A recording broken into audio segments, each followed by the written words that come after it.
di dalam wayang itu ada tontonan, tatanan, tuntunan. Nah, antara tontonan itu untuk menghibur, humoris, tapi tatanan itu tata cara bagaimana kita komunikasi, bagaimana kita hidup bermasyarakat dalam ke pewayangan.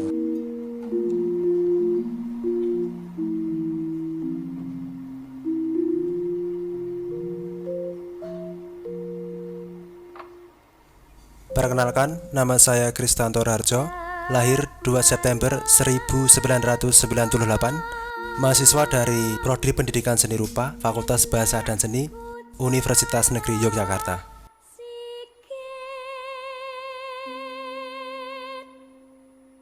Wayang kulit menurut saya adalah budaya yang adiluhung, peninggalan nenek moyang yang sangat luar biasa, yang memiliki nilai estetika sendiri, yang patut kita lestarikan dan kita kenalkan ke generasi muda agar kelestariannya tetap terjaga di Indonesia.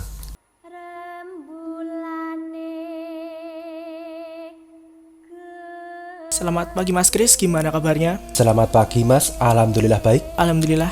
Gini Mas, mau tanya-tanya nih tentang wayang kulit. Gimana pandangan Mas Kris saat ini tentang wayang kulit dan kenapa Mas Kris ingin membuat wayang kulit? Pandangan saya untuk wayang kulit saat ini ya Mas, di lingkungan saya sendiri cukup banyak dilupakan untuk kelestariannya, terutama di teman-teman saya sendiri, terus anak-anak muda itu cukup banyak juga yang nggak tahu tentang wayang kulit. Dan itu merupakan salah satu alasan saya kenapa saya ingin melestarikan dan belajar membuat wayang. Pertama kali membuat wayang kulit itu di umur berapa sih Mas? Dan pastinya ada seseorang yang mengenalkan Mas Kris pada wayang kulit tersebut. Siapa sih yang mengenali Mas Kris tentang wayang kulit atau pembuatan wayang kulit itu sendiri? Untuk wayang kulit saya membuat dari kecil sih. Kalau umurnya saya agak lupa. Tapi waktu itu saya masih kelas SD atau TK gitu. Tapi waktu itu belajar masih menggunakan kertas. Dan ya bentuknya masih sederhana gitu.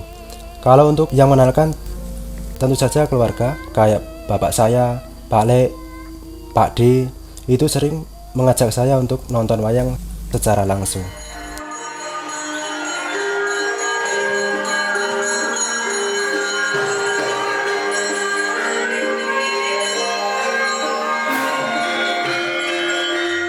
Masih ingat nggak Mas tokoh pertama kali yang dibuat?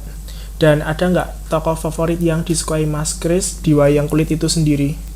Kalau tokoh pertama yang saya buat, lupa sih Mas, karena memang sudah cukup lama. Tapi kalau untuk tokoh favorit saya ada, yaitu tokoh Wisanggeni. Kenapa? Ya ini contoh wayangnya Mas, ini. Kenapa Wisanggeni? Wisanggeni merupakan, dia memiliki karakteristik tersendiri. Dia merupakan putra dari Arjuna, dari Pandawa, dan memiliki kekuatan yang di dalam dunia wayang cukup kuat sih Mas, bersama dengan tokoh Antasena.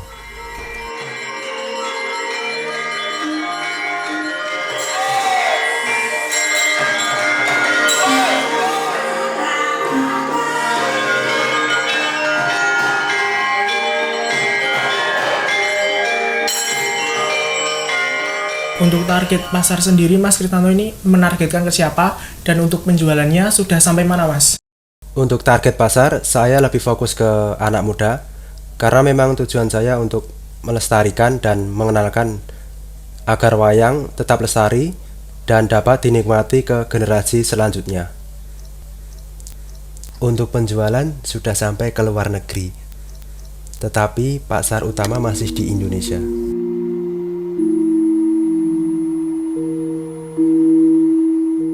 Untuk harganya sendiri, untuk per wayang kulit itu berapa ya Mas? Kalau untuk harga, kebetulan saya membuat dari 3 jenis bahan. Yang pertama dari bahan kertas, kemudian kulit split sapi, lalu kulit kerbau. Dan untuk harga cukup beragam karena memang berdasarkan ukuran dan kerumitan juga.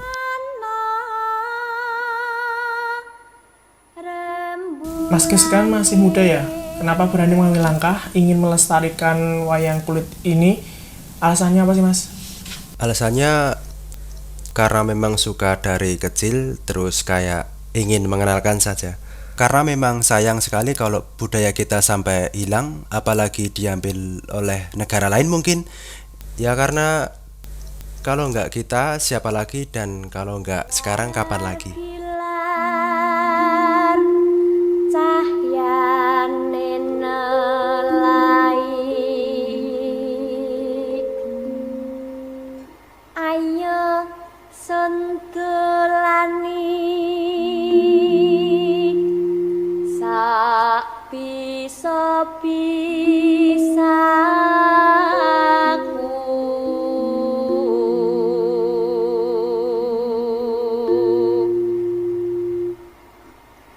tak lela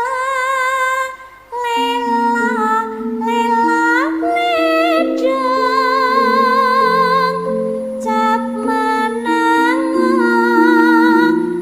aja pijer nangis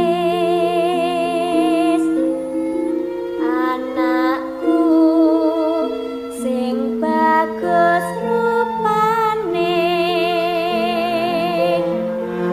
yen nangis ndak ilang baguse tak gadang Seorang dalang itu sama dengan Gusti Allah wayang. Jadi yang menciptakan dunia di dalam wayang itu kan dalang. Yang mengatur hidup, mati, rame dan sebagainya dalang. Sehingga fokusnya kan di situ. Ini salah satu tontonan, tuntunan dan tatanan.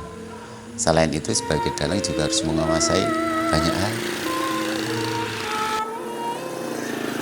Kalau Jogja itu ada identitasnya, tanda-tandamu berganti padat. Kalau di Jogja, karena di Jogja mungkin berbeda dengan Solo.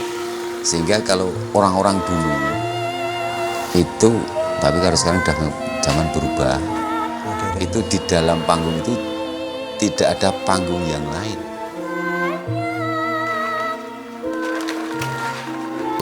Kita mau memberi contoh tuntunan kan yang baik lah. Ada kata yang, apalagi kalau pentas di keraton, di Bangsal Seliman nanti mungkin Bapak sering lihat Pak Harjo sebelum Covid itu pentas, itu memang situasinya sakral sekali. Tidak rasanya itu ada sesuatu yang kalau memang kita konsentrasi itu enak, tapi kalau tidak konsentrasi menyibuk.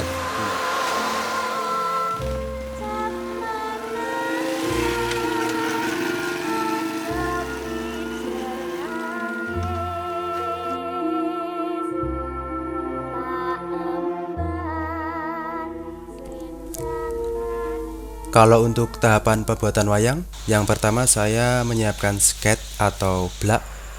Kemudian blak tersebut saya pindah ke media kulit. Dari kulit tersebut saya masuk ke proses menata. Proses menata ini menurut saya yang paling krusial karena memang membutuhkan konsentrasi tinggi. Karena jika mengalami kesalahan sedikit dapat mempengaruhi hasil akhir. Setelah proses menata selesai, menuju proses menghaluskan permukaan kulit dengan menggunakan amplas, bertujuan untuk hasil yang maksimal nanti saat proses menyungging. Setelah itu, pemberian warna dasar. Saya biasanya menggunakan warna putih. Kemudian setelah memberikan warna dasar, saya menuju proses menyungging. Dimulai dengan gradasi berwarna muda menuju ke tua. Kemudian saya memberikan aksen atau isen-isen pada sunggingan wayang kulit agar mempertegas ornamen pada wayang kulit. Setelah itu menuju proses finishing. Saya menggunakan clear cair untuk melapisi permukaan kulit agar cat dapat awet dan tahan lama. Proses terakhir adalah pemasangan gapit atau cempurit.